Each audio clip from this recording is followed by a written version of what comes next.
Jadi iman, keyakinan, akidah, kepercayaan itu ketika manusianya menyaksikan langsung Tuhan yang memerankan, yang menciptakan diri manusianya seperti di dalam Al-Quran.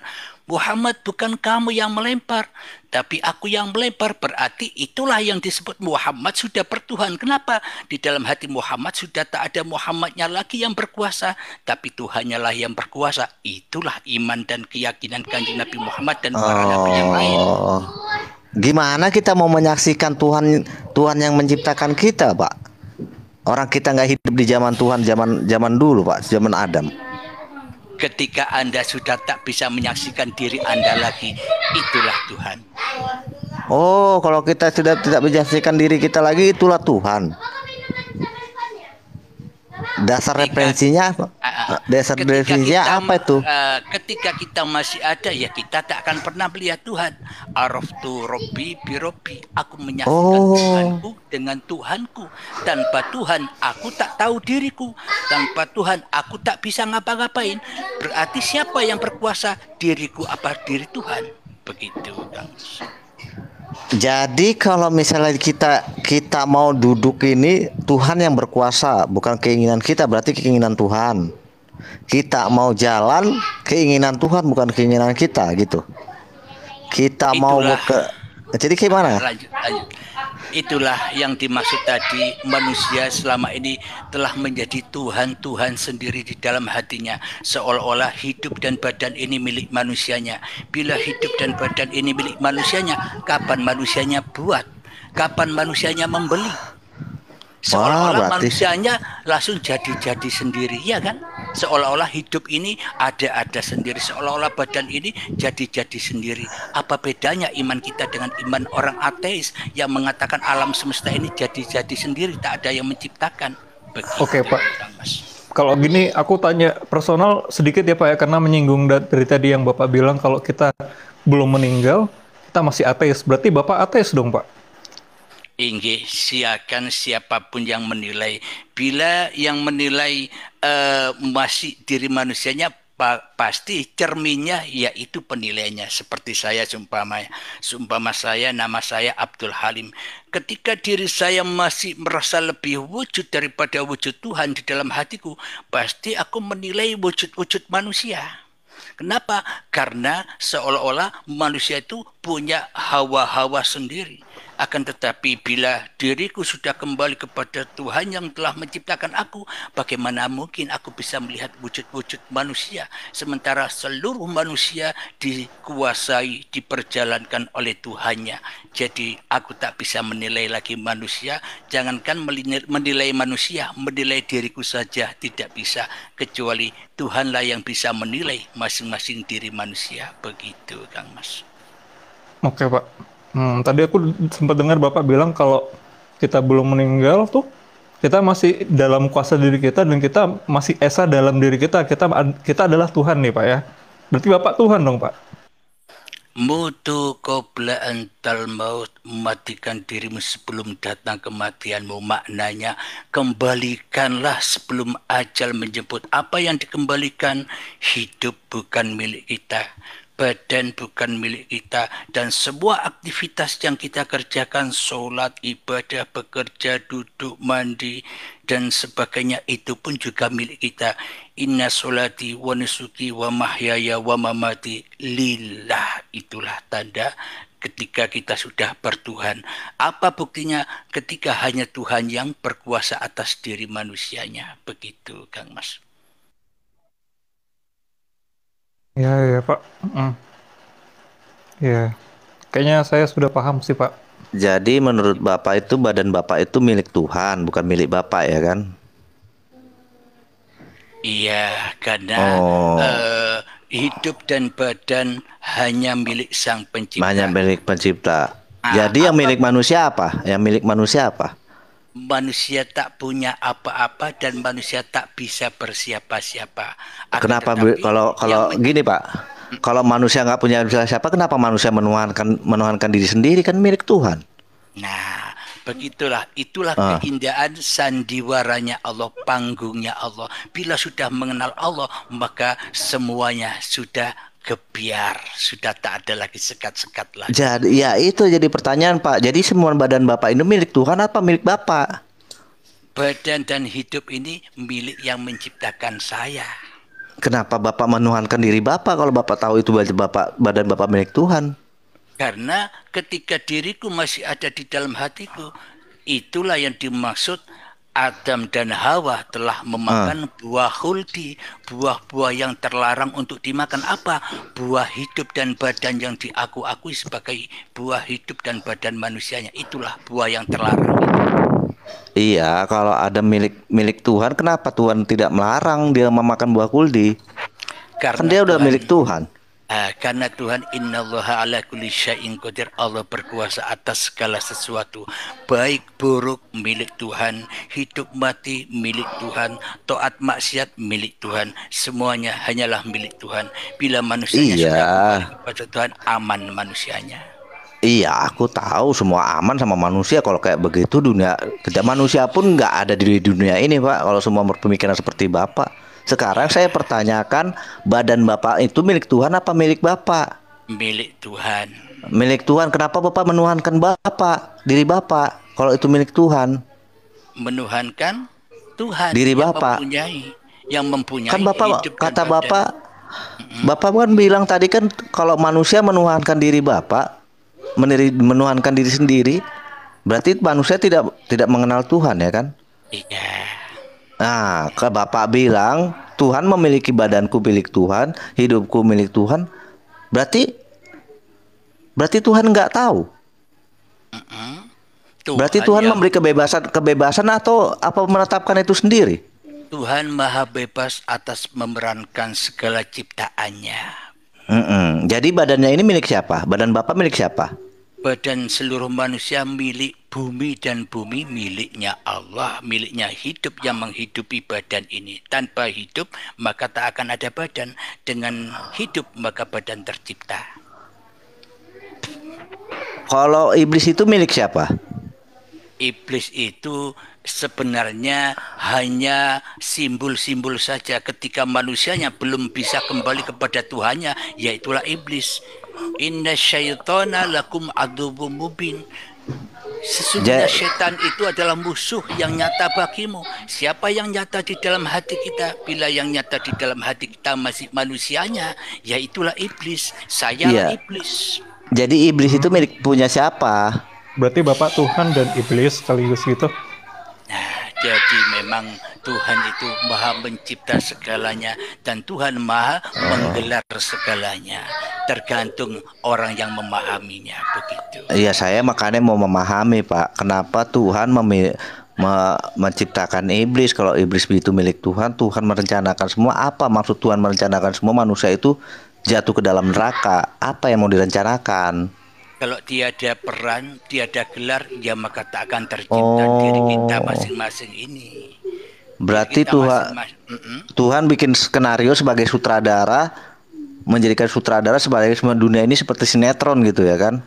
Dia yang menjatuhkan manusia, dia yang selamatkan gitu. Seakan-akan ya Tuhan sengaja menjatuhkan manusia dan Tuhan juga sengaja menyelamatkan kan gitu ya kan? Allah mematikan, Allah menghidupkan, Allah menyesatkan, Allah menunjukkan, kan milik Allah semua, bukan milik jadi manusia. Iya benar, aku setuju.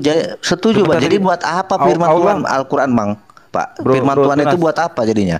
Bagi manusia yang Allah sudah menyesatkan itu maksudnya gimana Pak? Bukan ada di dalam Asmaul Husna.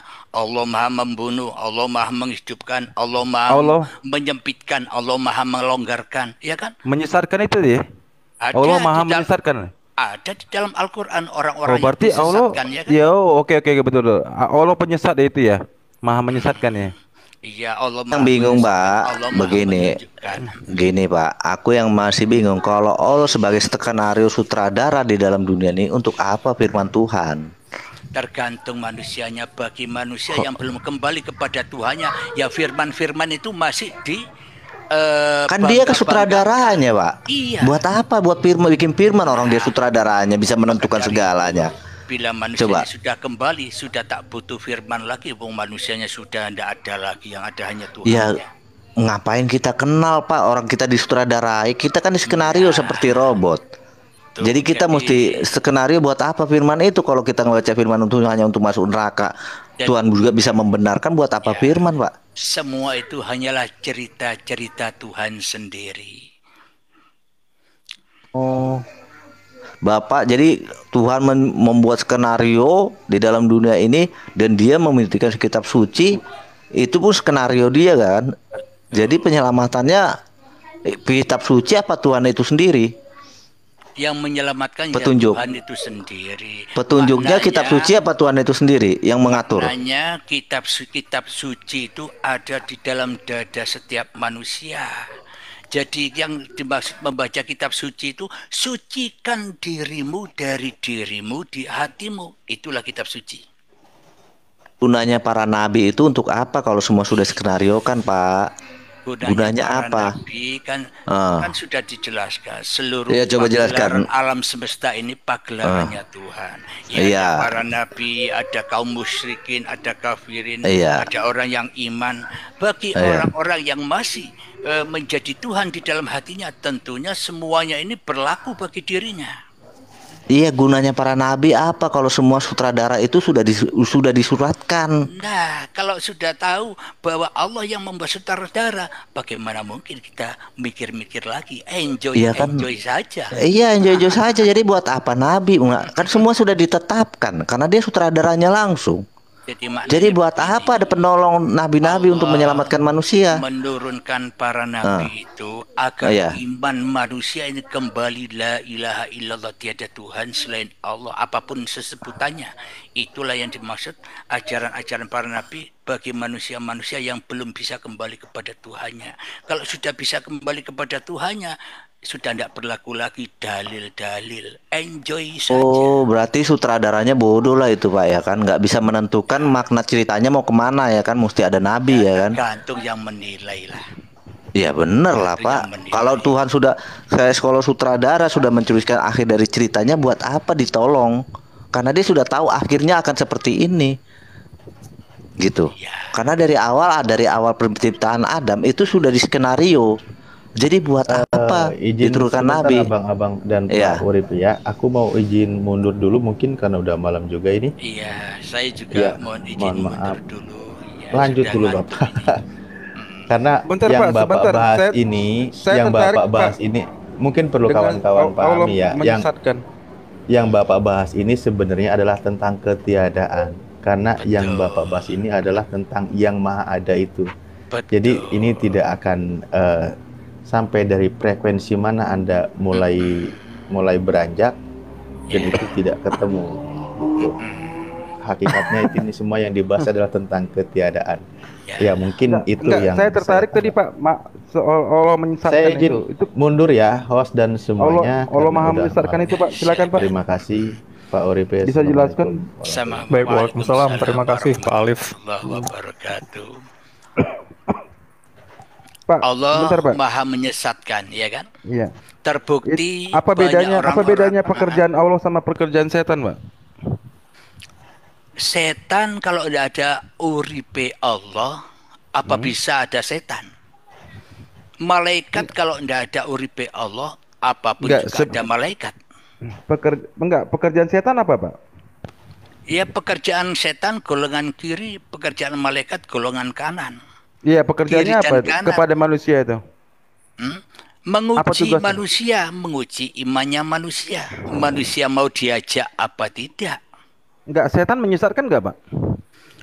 Setan bagi orang-orang yang sudah kembali kepada Tuhannya, ya tidak bahaya lagi. Tapi setan bila bagi orang-orang yang belum kembali kepada Tuhannya, ya akan menyesatkan. Saya tanya, Pak, pekerjaan setan salah satunya adalah menyesatkan, betul? Jelas itu. Betul. Menyesatkan dan mensekutukan Tuhan dengan diri manusianya. Iya, menyesatkan. Pekerjaan setan menyesatkan. Terus pekerjaan Allah menyesatkan, maha menyesatkan. Ya. Terus apa bedanya Allah dengan setan, Pak? Allah maha menyesatkan, Allah maha menunjuki. Tidak ada bedanya. Oh, berarti Allah dengan setan gak ada bedanya? Setan, malaikat, manusia, tumbuhan, hayawan, langit, bumi, semua itu hanya sesebutan saja. Sesebutan cerita saja. Allah dengan setan gak ada bedanya ya? Oke. Tidak ada Lanjut. bedanya. Maknanya bila Anda tidak hidup saat ini, maka mana mungkin Anda tahu nama setan, nama malaikat, meskipun Anda selama ini mengetahui mereka hanya angan-angan saja, tidak tahu jelas siapa mereka. Goib, iya kan? Iya, benar. Tuhan pun goib, Pak. Betul. Kalau Tuhan nggak goib, jadi membuktikan yang benar yang salah itu kayak gimana? Soalnya semua malaikat apa goib, setan goib, malaikat goib, Tuhan pun goib. Manusianya yang wujud, itulah tanda bahwa Manusianya manusia wujud. Itulah tandanya bahwa Jadi yang bisa dirinya. yang bisa membedakan nanti Tuhan dengan iblis itu sama malaikat apa?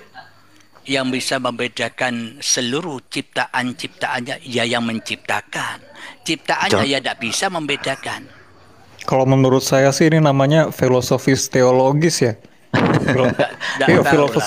Filosofis keagamaan Bapak ya. Orang ya, masuk orang bisa menyebut apa saja enggak tahulah, yang penting dapat itulah adanya. Ya. Jadi apa buktinya Tuhan yang menciptakan langit dan bumi ini, Pak? Karena goib, Pak. Begini, yang dikatakan Tuhan itu di dalam Al-Quran, Allahu la ilaha illa wal hayyul qayyum. Tiada Tuhan yang berhak disembah, dialah hidup yang kekal lagi terus-menerus. Jadi hidup yang ada pada diri manusia selama ini yang diakui oleh hidup manusia, itulah Tuhan. Karena manusianya masih jadi Tuhan, ya tidak bisa ketemu Tuhan. Kalau dasarnya Alkitab, Pak, Bapak baca ayat itu, tiada Tuhan selain setan pun seperti itu, Pak. Iya. Karena sama-sama goib. Itu perkataan itu nggak harus bisa dibuktikan. Itu perkataan Allah atau perkataan setan? Nyata, bila tidak ada hidup, apakah kita bisa ngobrol begini? Nyata. Iya. Iya nyata. Setan pun bisa mengakui aku yang membuat kalian seperti itu, bisa ngobrol kayak begini. Betul. Nyata gak setannya? Semuanya. Jadi yang bisa kenyataan Tuhan. Kan setan pun bisa menyatakan itu dia melakukan ini, Pak. Bapak percaya gak kalau setannya bilang aku yang melakukan seperti ini? Bahwa aku yang bisa aku yang bisa melihat kalian berkumpul di sini berbicara, ngumpul-ngumpul di sini. Kalau setan berkata seperti itu, kayak gimana? Kalau tak ada Tuhan, mana ada setan? Bila setan bicara begitu, siapa yang membicarakan setan? Karena kan gini, Pak, karena nggak ada tahu, manusia nggak tahu Tuhan setan itu benar-benar dia benar-benar diciptakan Tuhan apa enggak? Karena kan manusia nggak pernah melihat. Betul, tapi setan itu pun juga nyata, tidak goib. Apa buktinya setan tidak nyata? Ketika di dalam dada manusia, Tuhannya masih goib, yang nyata masih manusianya, makhluknya yang lebih nyata daripada kholiknya. Itulah setan itu. Tidak goib. Nah, jadi iya, Tuhan pun nggak goib, dia pun bisa menyatakan diri dalam diri manusia. Iya, betul. Jadi yang membedakan ajaran setan sama ajaran manusia, ajaran Tuhan kayak gimana kita membedakannya? Sama-sama mengaku. Sama seperti ini contohnya. Kita manusia tidak pernah menyaksikan dunia ini diciptakan Tuhan. Benar nggak? Betul. Nah, kalau setan mengaku-ngaku dia menciptakan dunia ini kayak gimana? Begini. Jadi di dalam hati kita bertuhan atau belum bertuhan bisa kita hayati bersama. Ketika wujud Tuhan maknanya hidup masih kita akui sebagai hidup manusia kita, maka Tuhan goib. Bila di dalam diri kita, hidup dan badan kita sudah serahkan semua kepada hak yang menciptakan, maka ketika kita melihat alam semesta ini, inilah kenyataan Tuhan. Ketika Tuhan yang menyaksikan apapun yang diciptakannya, bila hidup ini sudah kembali ke uripe Allah sendiri. Begitu. Bila tanpa hidup, apakah Anda bisa menyaksikan alam semesta? Jangankan menyaksikan alam semesta, menyaksikan diri kita sendiri saja tidak mampu. Bila tak ada Tuhan. Aku mau nanya, Tuhan yang benar itu kalau Tuhan aja, Pak. Nanti semua setan pun mengaku jadi Tuhan, Pak. Ya, betul. Ini Tuhan juga. Terus aku tanya, Bapak, maaf Pak. Tuhan itu menurut Bapak satu nggak sih atau banyak Tuhan, Pak? Karena kan Bapak bilang tadi kalau misalnya kita belum mati, kita ini Tuhan, no. Berarti banyak dong ini. Berapa juta Tuhan dong kita? Ya, hidup yang menghidupi seluruh umat manusia dan seluruh makhluk hidup yang lain. Itulah Tuhan. Karena bila hidup ini hidupnya manusia, ya manusianya tidak akan pernah mati.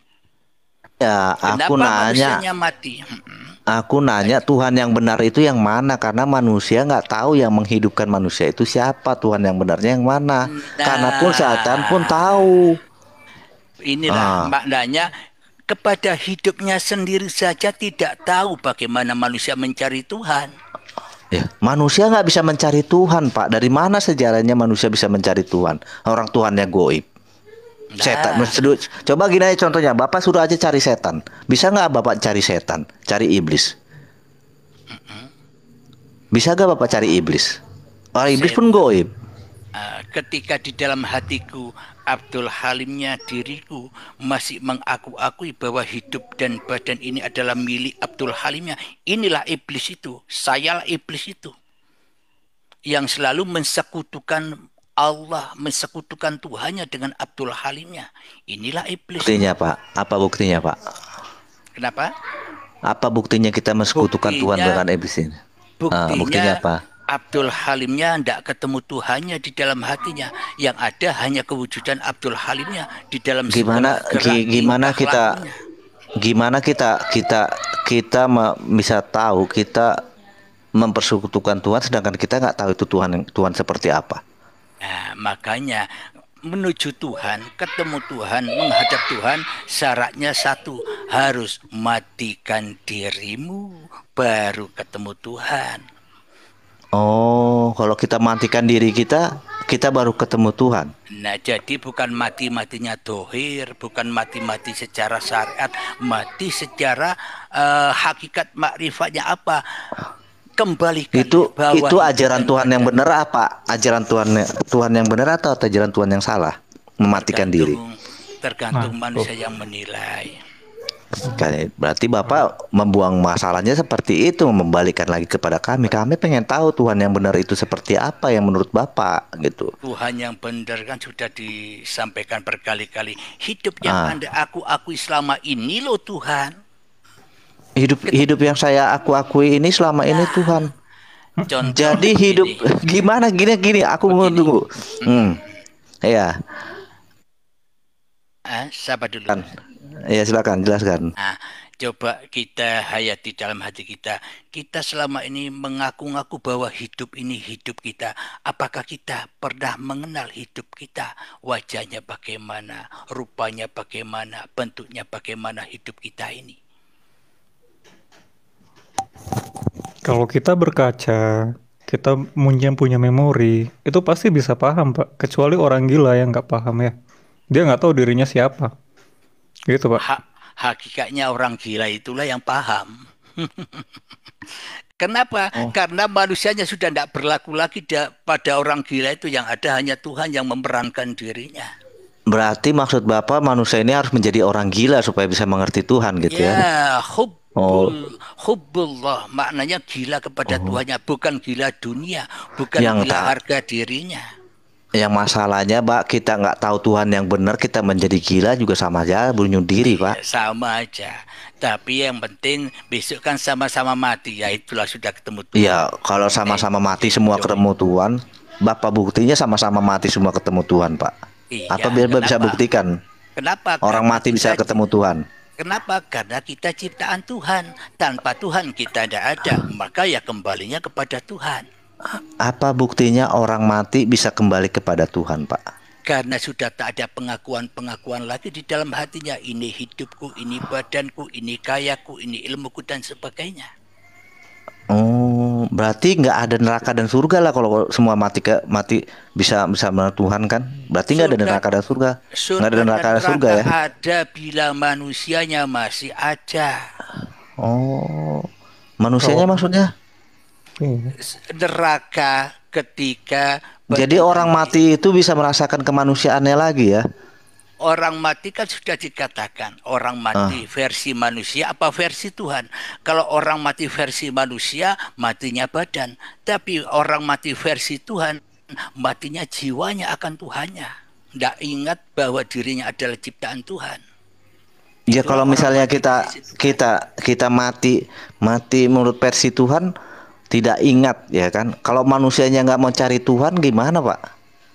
Ya Tuhan tidak usah dicari. Kenapa? Ketika manusianya masih menjadi Tuhan, dia tak akan bisa mencari Tuhan. Ya karena kan Tuhan gaib kan.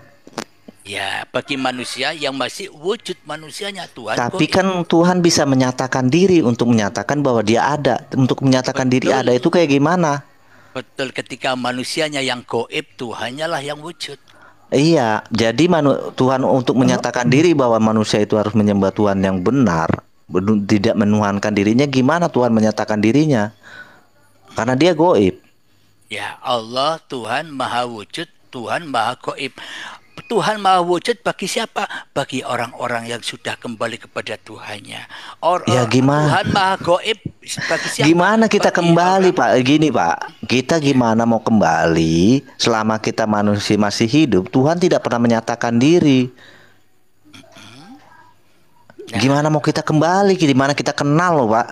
Ya tidak bisa kembali bila hidup masih diakui hidup manusia. Ya gimana nanti kita matinya? Hidup aja kita nggak kenal, gimana kita mati?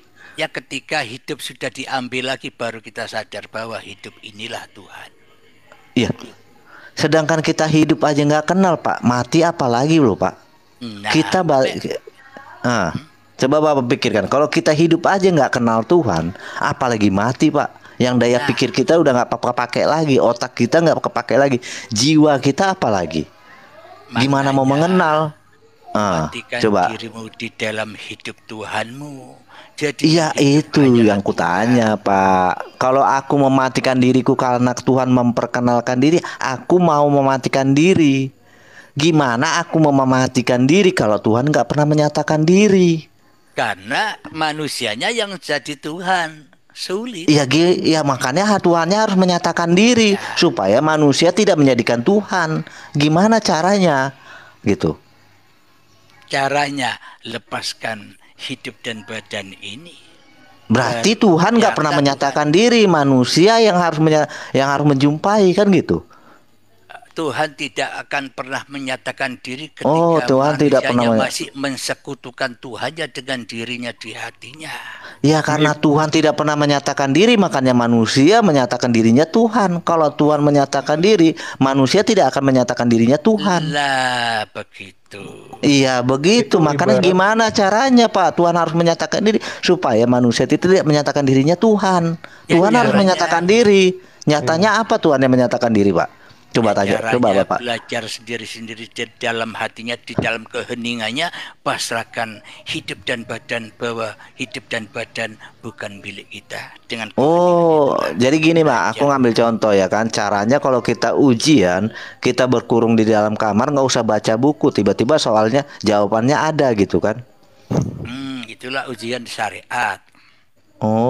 Berarti ya ujian hayalan, ujian hayalan. Kita menghayal gitu. Berarti kita mematikan menghayal gitu ya.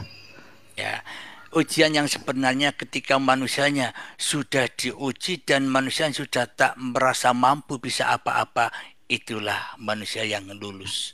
Karena hanya Tuhannya lah yang bisa apa-apa dan bersiapa-siapa atas diri manusianya. Begitu Kang Mas. Saya mohon undur diri dulu. Mohon maaf bila ada kata-kata yang kurang berkenan. Ya, Pak. Salam bahagia selalu. Ya, Bapak tidak bisa menyatakan diri Tuhan Bapak. Capek panjang lebar ya kan. Assalamualaikum. Selamat Natal bagi yang merayakan. Terima kasih Pak, terima kasih. Rahayu. Sama-sama. Assalamualaikum. Waalaikumsalam Pak.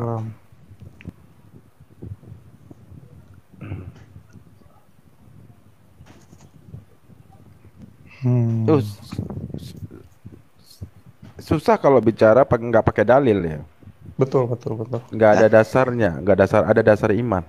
Ini kayaknya pendapat yang dia artikan sendiri sih, kalau menurut saya. Ya, jadi dia kayak marifat. Jadi pencarian pengertian dari diri sendiri. Ibaratnya seperti hayalan. kita menghayal mematikan diri Tuhan itu benar-benar ada, tapi Tuhan nggak pernah menyatakan diri. Jadi kita menghayal Tuhan itu ada. Apa buktinya? Iya, makanya Ya kan sama aja kita membutuhkan kekayaan, tapi supaya kekayaan itu aja ya bagusan kita menghayal supaya kekayaan itu datang kepada kita. iya, Kan jadi seperti itu.